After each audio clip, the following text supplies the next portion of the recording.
یوں تو حج مسلسل 5 دنوں کی عبادت ہے، لیکن ان میں سے پہلا دن صرف مکمل آرام کا اور حج کی پرمشقت عبادت کے لیے اپنے آپ کو تیار کرنے والا ہے، جبکہ اگلے 2 دن شدید مشقت والے اور باقی 2 دن انتہائی سکون والے ہوتے ہیں۔ آج کی اس ویڈیو میں حج کا انتہائی آسان طریقہ سمجھایا جائے گا اور اس کے ساتھ ساتھ وہ سیکرٹ ٹپس بتائی جائیں گی جو آپ کے حج کو مزید آسان اور پرسکون بنا دیں گی۔ آئیے بنا وقت ضائع کیے ویڈیو کی طرف۔ بسم اللہ الرحمن الرحیم۔ ویلکم ٹو دی چینل علم کا خزانہ۔ ہر سال کی طرح اس سال بھی عازمین حج کی سہولت کے لیے حج کا مکمل طریقہ اور اسٹیپ بائی اسٹیپ تمام مراحل کی رہنمائی کے لیے جو سیریز اپلوڈ کی جا رہی ہے، یہ اس حج ٹریننگ کی 7ویں ویڈیو ہے، جس میں پاک حج ایپ پر موجود حج پریزنٹیشن فیز 1 کے پیج نمبر 110 سے لے کر 131 تک کی روشنی میں حج کے 5 دنوں کو کیسے گزاریں انتہائی عام فہم انداز میں بتایا جا رہا ہے۔ اس سیریز کی باقی ویڈیوز کی مکمل پلے لسٹ کا لنک ڈسکرپشن میں موجود ہے۔ حج سے پہلے عمرہ ہوتا ہے اور عمرہ حج تمتع اور حج قران کا حصہ ہوتا ہے، اس لیے اگر عمرہ کرنے کے آسان طریقے کی ویڈیو ابھی تک نہیں دیکھی تو پہلے اس سیریز کی وہ ویڈیو ضرور دیکھ لیجئے۔ آئی بٹن میں لنک موجود ہے۔ پچھلے سالوں کی سیریز سے بھی استفادہ حاصل کیا جا سکتا ہے، کیونکہ سال کوئی بھی ہو، حج اور عمرہ کا شرعی طریقہ سیم ہی ہوتا ہے۔ حج کا خلاصہ۔ حج کی اقسام 3 ہیں، حج کے فرائض بھی 3، حج کے مقامات 4، حج کے ایام 5، جبکہ حج کے واجبات 6 ہوتے ہیں۔ ان سب کی ڈیٹیل آگے ہے۔ حج کی 3 اقسام میں نمبر 1 حج تمتع، جس میں عمرہ اور حج الگ الگ احرام سے کیا جاتا ہے، جبکہ نمبر 2 حج قران، جس میں عمرہ اور حج ایک ہی احرام سے ہوتا ہے، اور نمبر 3 حج افراد، جس میں عمرہ نہیں ہوتا، صرف حج ہوتی ہے۔ حج کی اقسام کی مزید تفصیل جاننا چاہتے ہیں کہ کون سی قسم کن عازمین کے لیے مناسب ہے اور اس میں کیا شرائط کا خیال رکھنا ہے، تو یہ ویڈیو دیکھ لیجئے۔ لیکن یہاں یہ بتانا انتہائی ضروری ہے کہ زیادہ تر پاکستان سے جانے والے عازمین حج تمتع کرتے ہیں، اور حج تمتع میں میقات سے پہلے حج کی نیت نہیں کی جاتی بلکہ عمرہ کی نیت کی جاتی ہے، جبکہ حج کی نیت 8 ذی الحجہ کو مکہ سے منا جانے سے پہلے کی جاتی ہے۔ حج کے 3 فرائض ہیں۔ نمبر 1 احرام۔ احرام در حقیقت دل سے نیت کر کے زبان سے تلبیہ پڑھ کر احرام کی حالت میں کیفیت میں داخل ہونے کا نام احرام ہے۔ نمبر 2 وقوف عرفہ۔ نمبر 3 طواف زیارت۔ حج کے فرائض کی تفصیل اس ویڈیو میں شامل ہے، آئی بٹن میں اس کا لنک بھی دیا گیا ہے۔ حج کے مقامات: نمبر 1 منا، نمبر 2 عرفات، نمبر 3 مزدلفہ اور نمبر 4 حرم، جبکہ جمرات پر بھی رمی کرنا حج کے واجبات میں شامل ہے، لیکن جمرات دراصل منا کے اندر ہی واقع ہے، اس لیے اسے الگ مقام یہاں نہیں بتایا گیا۔ ایام حج۔ حج کے 5 ایام ہیں۔ 8 ذی الحجہ سے لے کر 12 ذی الحجہ تک کے ایام حج کے ایام کہلاتے ہیں۔ حج کے واجبات۔ حج کے 6 واجبات ہیں۔ نمبر 1 وقوف مزدلفہ، نمبر 2 رمی جمرات، نمبر 3 قربانی کرنا، نمبر 4 حلق یا قصر کرنا، نمبر 5 سعی، نمبر 6 طواف وداع۔ جو عمرہ سے متعلق ہر ٹاپک پر انتہائی آسان فہم انداز میں انڈیویجول ویڈیوز موجود ہیں، جس سے استفادہ حاصل کیا جا سکتا ہے۔ منا روانگی کی تیاری۔ منا کے لیے کم سے کم سامان ساتھ رکھیں جو حج کے ایام میں آپ کے کام آئے گا۔ مثلاً احرام کی چادریں، وہ تو آپ پہن ہی لیں گے، اس کے علاوہ کپڑوں کا جوڑا جو کہ حلق کرنے کے بعد جب احرام اتر جائے گا تب پہنا جائے گا۔ چپل جو احرام میں پہنی جائیں گی اور اس کے علاوہ دوسری سینڈل جو احرام کے بعد پہنی جائے گی۔ خشک میوہ جات، پانی کی بوتل، چھتری، بغیر خوشبو والا صابن اور مسواک وغیرہ۔ مینا بیگ کی ڈیٹیل ویڈیو کا تھمبنیل اس وقت آپ دیکھ رہے ہیں۔ آئی بٹن میں لنک موجود ہے جس میں بہت اچھے طریقے سے مینا بیگ کو آرگنائز کرنے کا طریقہ بتایا گیا ہے۔ اس کے علاوہ اگر حج کے لیے لے جانے والے سامان کی مکمل چیک لسٹ چاہیے تو کمنٹس کیجئے، انشاءاللہ پوری کوشش کروں گی کہ کمنٹس میں PDF فائل پرووائڈ کر دی جائے۔ حج کا پہلا دن اپنی قیام گاہ سے احرام کی حالت میں 8 ذی الحجہ کو مینا کی طرف روانہ ہوتے ہیں۔ اپنے معلم یا ناظم کی رہنمائی میں بس یا ٹرین یا جس طرح انتظام ہو اس کو فالو کریں۔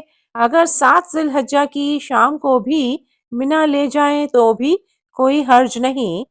8 ذی الحجہ حج کا پہلا دن جس میں آپ کو مینا میں آرام کرنا ہے، وقت پر باجماعت نمازیں ادا کرنی ہیں اور حج کے اگلے پرمشقت دنوں کے لیے تیاری کرنی ہے۔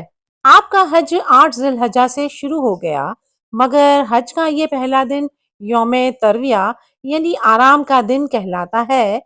حج کے آگے کے اراکین کو دہرا لیں، لوکیشن کو سمجھ لیں اور اس وقت سے خوب فائدہ اٹھائیں تاکہ آگے آسانی ہو۔ حج کا دوسرا دن 9 ذی الحجہ۔ مینا سے 9 ذی الحجہ کو عرفات کی طرف روانگی ہوگی۔ 9 ذی الحجہ حج کا اہم ترین دن ہے جس میں حج کے دوسرے اہم فرض یعنی وقوف عرفات کی ادائیگی ہوگی۔ 9 ذی الحجہ کو زوال آفتاب سے 10 ذی الحجہ کی صبح صادق ہونے سے ذرا پہلے تک میدان عرفات کے کسی حصے میں کسی وقت بھی قیام کرنا، یہی وقوف عرفات حج کا سب سے بڑا رکن ہے۔ اس کے بغیر حج نہیں ہوتا۔ وقوف عرفات میں صرف ایک چیز واجب ہے اور وہ یہ کہ جو شخص دن میں زوال آفتاب کے بعد غروب آفتاب سے پہلے وقوف کرے اس کے لیے غروب آفتاب تک رہنا واجب ہے، یعنی غروب آفتاب حاجی کے عرفات میں ہوتے ہوئے ہو جائے۔ عرفات کی حدود سے غروب آفتاب سے پہلے کسی صورت نہ نکلیں ورنہ دم واجب ہو جائے گا۔ آج کے دن کی کوتاہی کبھی پوری نہ ہو سکے گی، اس لیے زیادہ سے زیادہ عبادت میں مشغول رہیں، کوئی لمحہ بھی غفلت میں نہ گزرے۔ دل کی ندامت کے ساتھ تمام خلاف شرع امور کے متعلق توبہ و استغفار کثرت سے کریں، آنسو بہائے جائیں اور گناہوں کی معافی مانگی جائے۔ ہر مقام پر اس یقین کے ساتھ دعا کریں کہ اللہ تعالیٰ سننے والا اور قبول کرنے والا ہے، وہ بڑا کریم ہے اور اس کے کرم کا ہر شخص کو امیدوار رہنا چاہیے۔ اس وقت مجھے بھی اپنی دعاؤں میں ضرور یاد رکھیے گا۔ حج کے دوسرے دن 9 ذی الحجہ کو غروب آفتاب کے بعد مغرب کی نماز پڑھے بغیر تلبیہ کہتے ہوئے اور ذکر و اذکار کرتے ہوئے مزدلفہ روانہ ہو جائیں۔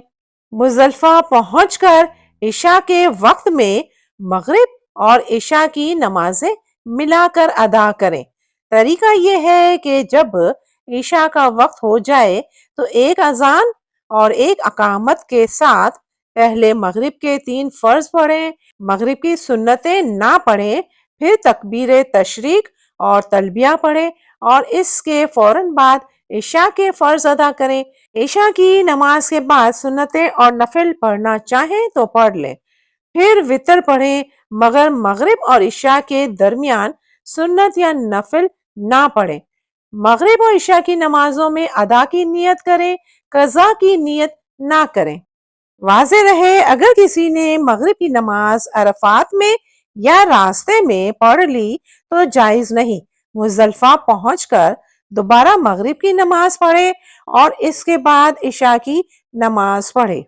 مزدلفہ میں رات گزارنے کے لیے مکمل انتظام ہمیں خود سے کرنا ہوتا ہے۔ کوئی خیمہ، چادر، تکیا یا بستر وغیرہ کا کوئی انتظام نہیں ہوتا۔ کھلے آسمان تلے رات گزارنی ہوتی ہے، اس لیے اس رات کے لیے کوئی چادر، تکیا اور ہلکی پھلکی چٹائی اپنے ساتھ لازمی رکھیں۔ عرفات سے مزدلفہ کی طرف کے پیدل راستوں اور مزدلفہ میں بھی سعودی حکومت کی طرف سے کھانے پینے کے کنٹینرز بھی موجود ہوتے ہیں، لیکن ہر کسی کو دستیابی ممکن نہیں، لہٰذا اس رات کے لیے اپنے ساتھ کچھ ہلکا پھلکا کھانے کو لازمی رکھیں تاکہ کچھ نہ ملنے کی صورت میں رات سکون سے گزرے۔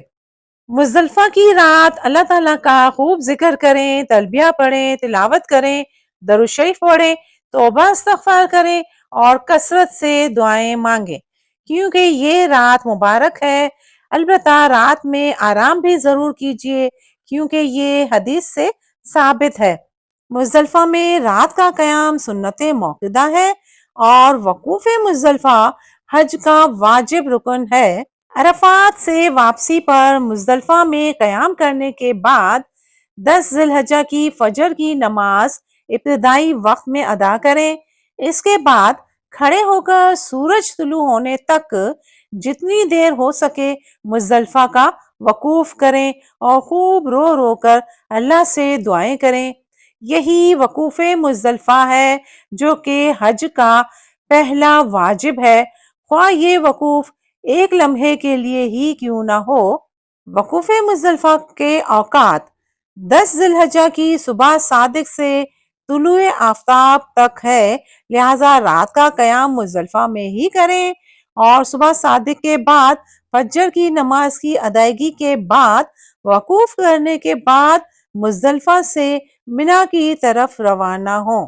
اس کے علاوہ رمی کے لیے مزدلفہ سے 70 کنکریاں بڑے چنے کے برابر یا کھجور کی گٹھلی کے برابر جمع کر لیں۔ حج کا تیسرا دن یعنی 10 ذی الحجہ حاجیوں کا مصروف ترین دن ہوتا ہے۔ اس دن بہت سارے افعال کرنے ہوتے ہیں، مثلاً نمبر 1 جمرہ عقبہ کی رمی یعنی کنکریاں مارنا، نمبر 2 دم شکر یعنی حج کی قربانی کرنا، نمبر 3 حلق قصر یعنی سر منڈوانا یا بال کتروانا، نمبر 4 طواف زیارت کرنا اور نمبر 5 حج کی سعی کرنا۔ جب سورج نکلنے کا وقت قریب آ جائے تو نہایت سکون کے ساتھ تلبیہ پڑھتے ہوئے مزدلفہ سے منا کی طرف روانہ ہو جائیں۔ واضح رہے صبح صادق سے پہلے مزدلفہ چھوڑنے پر ترک واجب کی بنا پر دم لازم ہو جائے گا۔ 10 ذی الحجہ کو چھوٹے اور درمیانی شیطان کو چھوڑ کر صرف بڑے شیطان یعنی جمرہ عقبہ کی رمی کی جائے گی۔ رمی دراصل شیطان کو 7 کنکریاں مارنے کو کہتے ہیں۔ رمی کرنے سے پہلے تلبیہ پڑھنا چھوڑ دیں اور دوسرے اذکار سے زبان کو تر رکھیے۔ رمی جمار حج میں واجب ہے۔ جو شخص بغیر کسی شرعی عذر کے رمی چھوڑ دے گا اس پر گناہ اور دم لازم آئے گا۔ 10 ذی الحجہ کو جمرہ عقبہ کی رمی سے فارغ ہو کر قربانی کریں۔ قربانی حج تمتع کا تیسرا واجب ہے۔ قربانی کے بعد حلق کیا جائے جو کہ حج کا چوتھا واجب ہے۔ حلق یا قصر کے بعد حاجی کے لیے ممنوعات احرام کی پابندیاں ختم ہو جاتی ہیں، البتہ میاں بیوی والے تعلقات حلال نہیں ہوتے، وہ طواف زیارت کے بعد حلال ہوتے ہیں۔ 10 ذی الحجہ کی رمی، قربانی اور حلق قصر کے بعد جو طواف کیا جاتا ہے اس کو طواف زیارت کہتے ہیں۔ اس کا دوسرا نام طواف افاضہ بھی ہے۔ طواف زیارت فرض ہے اور حج کا رکن بھی۔ طواف زیارت کا کوئی بدل نہیں، یعنی اگر کسی نے طواف زیارت نہیں کیا تو اس کے لیے میاں بیوی کا تعلق حلال نہیں ہوگا، خواہ کتنا ہی عرصہ گزر جائے۔ طواف زیارت کا وقت 10 ذی الحجہ کو رمی سے فارغ ہونے سے لے کر 12 ذی الحجہ کے غروب آفتاب تک رہتا ہے۔ طواف کی کتنی اقسام ہے اور کون سا طواف کب اور کیسے کیا جاتا ہے، اس کی نالج چاہیے تو اسکرین پر موجود تھمبنیل نظر آ رہا ہے، یہ والی ویڈیو دیکھ لیجئے۔ اس میں بہت آسان لفظوں میں یہ بات سمجھائی گئی ہے۔ آئی بٹن اور ڈسکرپشن میں لنک موجود ہے۔ طواف زیارت اور اس کے متعلقات، یعنی 2 رکعت واجب الطواف، ملتزم پر دعا، زمزم پینے اور دعا مانگنے کے بعد مطاف میں حجر اسود کا استلام یا اشارہ استلام کر کے حج کی صحیح کے لیے صفا کی طرف روانہ ہو جائیں۔ اگر حلق قصر کرنے کے بعد طواف زیارت کیا ہے تو صحیح بھی سادہ کپڑوں میں ہی کریں گے، اور اگر طواف زیارت حلق قصر سے پہلے کیا ہے تو صحیح بھی حالت احرام میں ہی کریں گے۔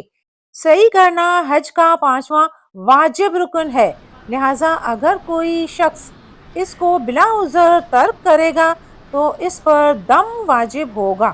حج کے یہ 2 پر مشقت دن بھی گزر گئے۔ اب 11ویں اور 12ویں ذی الحجہ کو تینوں جمرات کی رمی کرنا واجب ہے۔ 11ویں اور 12ویں ذی الحجہ کو ظہر کی نماز کا وقت ہونے کے بعد ظہر کی نماز پڑھ کر تینوں جمرات پر 7 کنکریاں ماریں، پہلے چھوٹے شیطان پر، پھر درمیانے اور اس کے بعد بڑے شیطان کو 7 کنکریاں ماریں۔ منا سے واپسی، 12 ذی الحجہ کو غروب آفتاب سے پہلے منا چھوڑ دیں۔ 12 ذی الحجہ کو غروب آفتاب سے پہلے منا نہ چھوڑنے کی صورت میں رات منا ہی میں قیام کرنا ضروری ہوگا، اور ایسی صورت میں 13 ذی الحجہ کو ایک بار پھر تینوں جمرات کی رمی کر کے رہائش گاہ واپس آئیں۔ الحمدللہ حج کے مناسک و افعال ادا کرنے کے بعد آپ کا حج پائے تکمیل تک پہنچ گیا، لیکن ٹھہریے، ابھی حج کا ایک واجب رکن باقی ہے۔ مکہ معظمہ چھوڑنے سے پہلے ایک طواف کر لیں جس کو طواف وداع کہتے ہیں۔ اس طواف میں نہ تو رمل ہوگا اور نہ ہی اس کے بعد صفا و مروہ کی سعی ہوگی، البتہ طواف کے 2 نفل ضروری ہے۔ طواف وداع حج کا 6واں واجب رکن ہے، اسے طواف رخصت بھی کہتے ہیں۔ طواف وداع کیے بغیر مکہ مکرمہ سے چلے جانے پر دم واجب ہو جائے گا۔ ویڈیو میں اگر کوئی پوائنٹ سمجھ میں نہیں آیا تو کمنٹس کر کے پوچھا جا سکتا ہے۔ میری کوشش ہوتی ہے کہ ہر کمنٹس کا جواب دیا جائے۔ ویڈیو سے اگر آپ مستفید ہو رہے ہیں تو اس کو زیادہ سے زیادہ شیئر کیجئے اور ثواب جاریہ میں حصہ دار بن جائیے۔ اللہ تعالیٰ آپ سب کو یہ دن نصیب فرمائے اور آپ کا حج قبول فرمائے۔ ویڈیو دیکھنے کا بہت بہت شکریہ۔ جزاک اللہ۔